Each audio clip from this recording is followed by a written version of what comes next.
I am not a Tom Thibodeau hater. I'm not a hater of anybody. I'm not against anybody.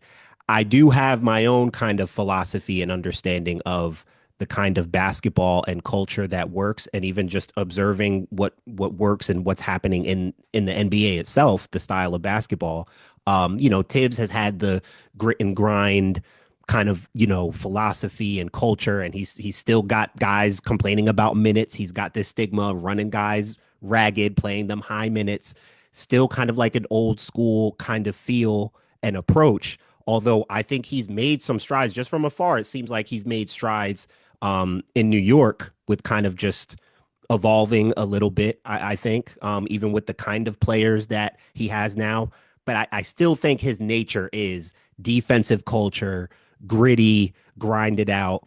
And again, I don't advocate for people to be let go or fired or anything. But when I look at the league, Boston has a Joe Mazzulla, young, offensive, forward-thinking guy, right? What Steve Kerr did with the Warriors. Like, I mean, there's a trend here happening, and Tibbs is not necessarily the trend towards championship culture in the NBA right now. Do you think that is fair on any level?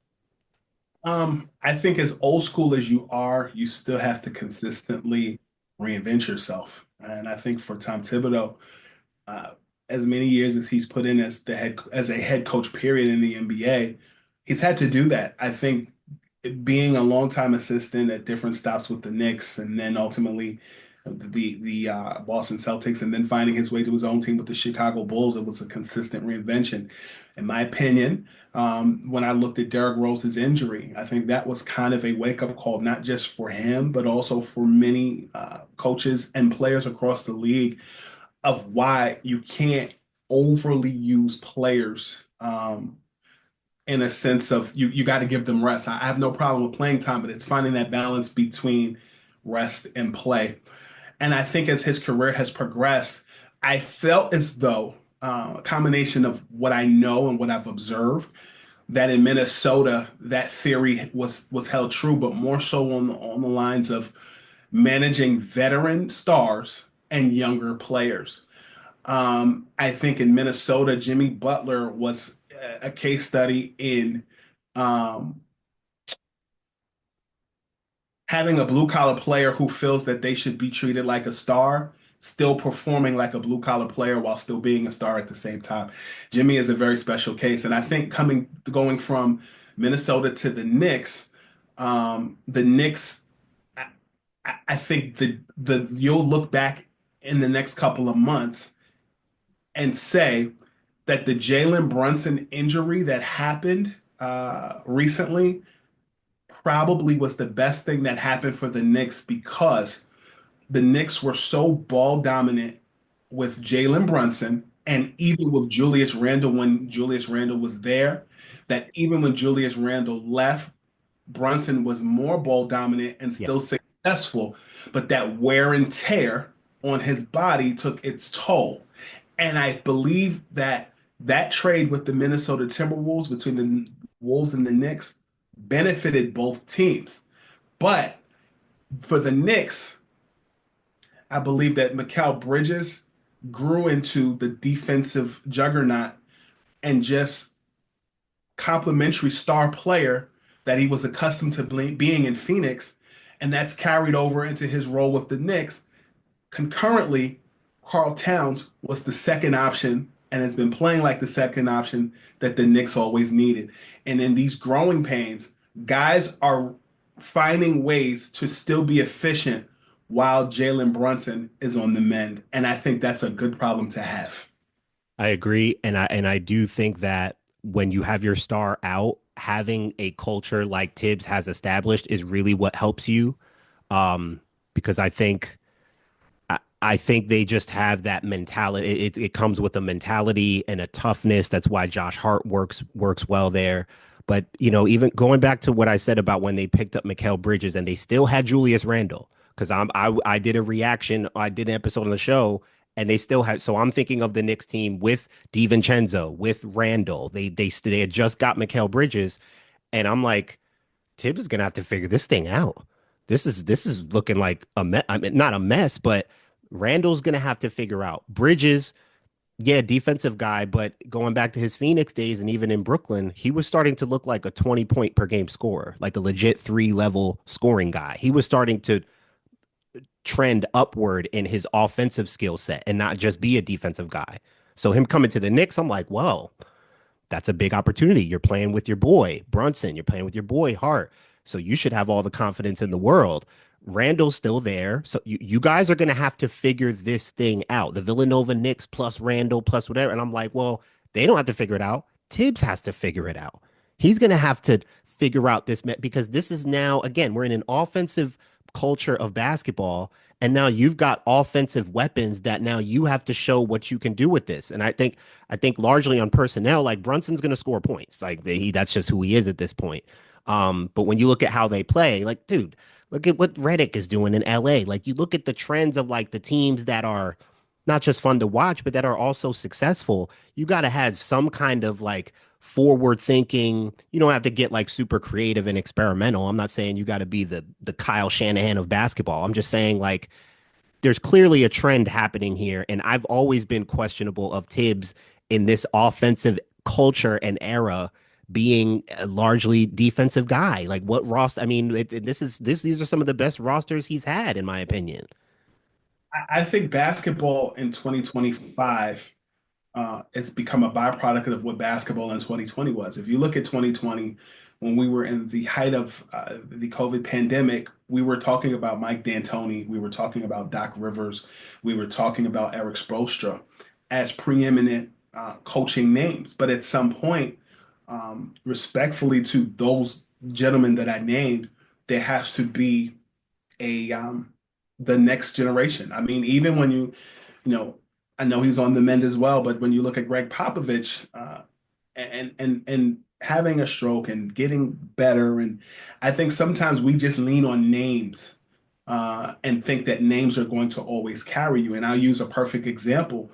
I remember when the Knicks hired Larry Brown after his stint with the Detroit Pistons, and they thought that because Larry Brown had championship aspirations and because he was Brooklyn born and raised and he was coming home, that that was going to fix problems. And in that era of basketball, you had any iteration of Stephon Marbury, David Lee, Jamal Crawford, Nate Robinson, Trevor Ariza, Steve Francis on that squad, who surprisingly, I think in today's NBA, that's what that looks like.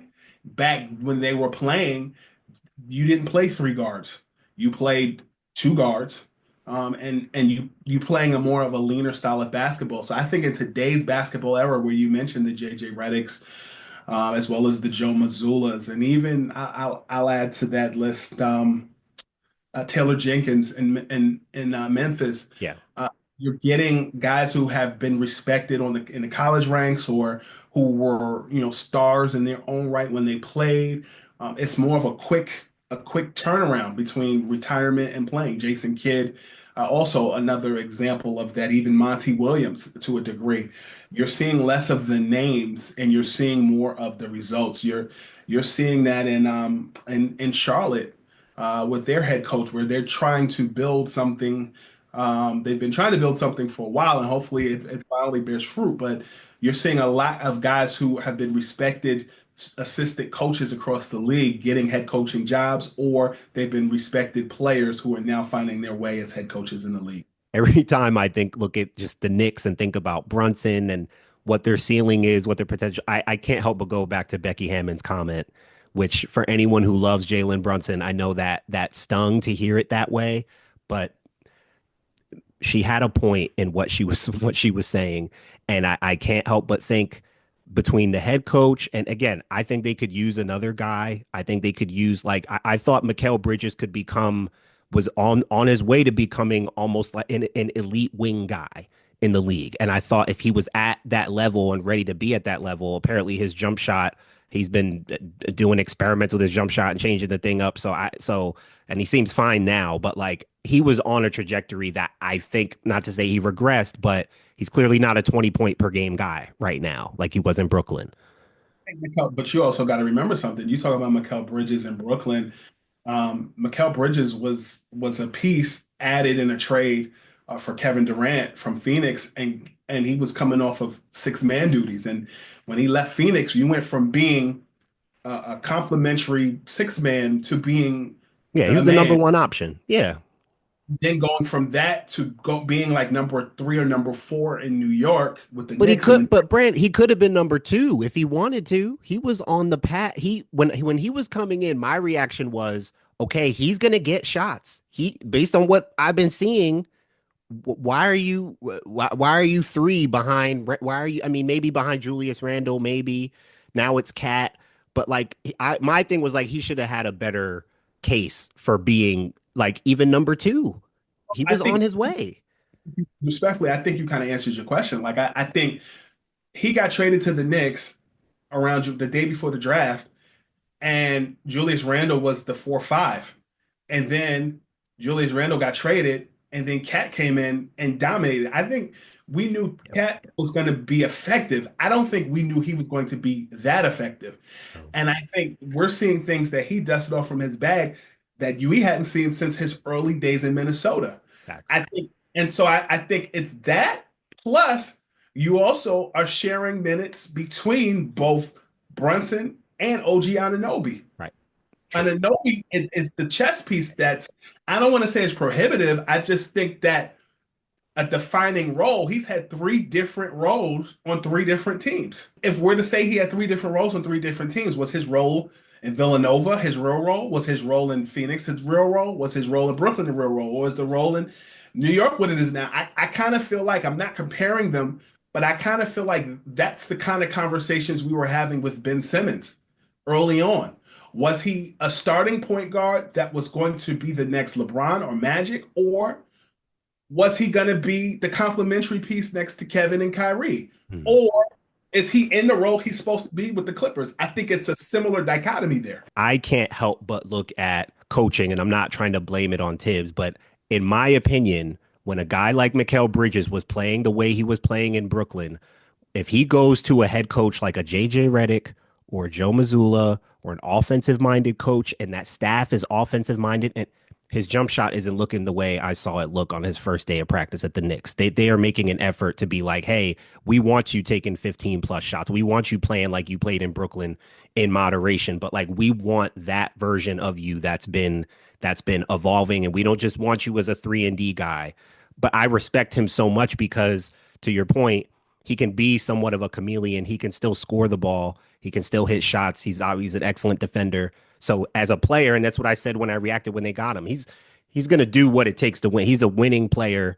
He's rangy. He's long. He can do so many different things to help them compete, and that's what he's going to do.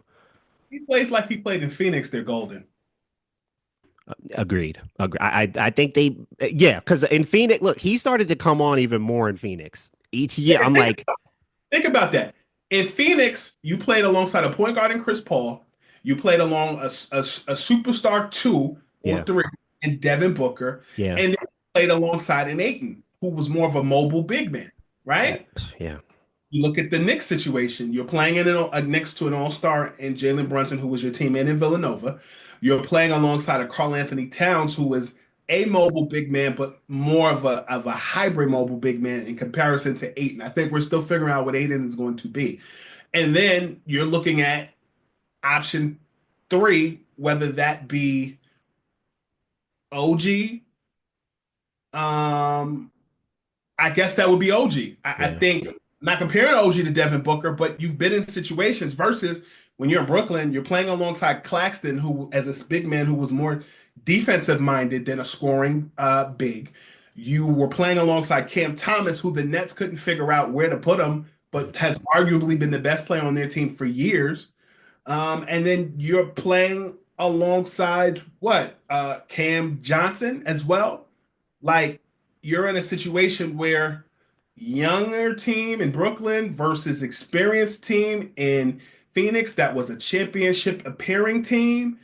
And even playing in Villanova, where you went to the national championship, I mirror myself after Phoenix and Villanova. And I think that, again, Brunson being away from the fold is going to boost his confidence.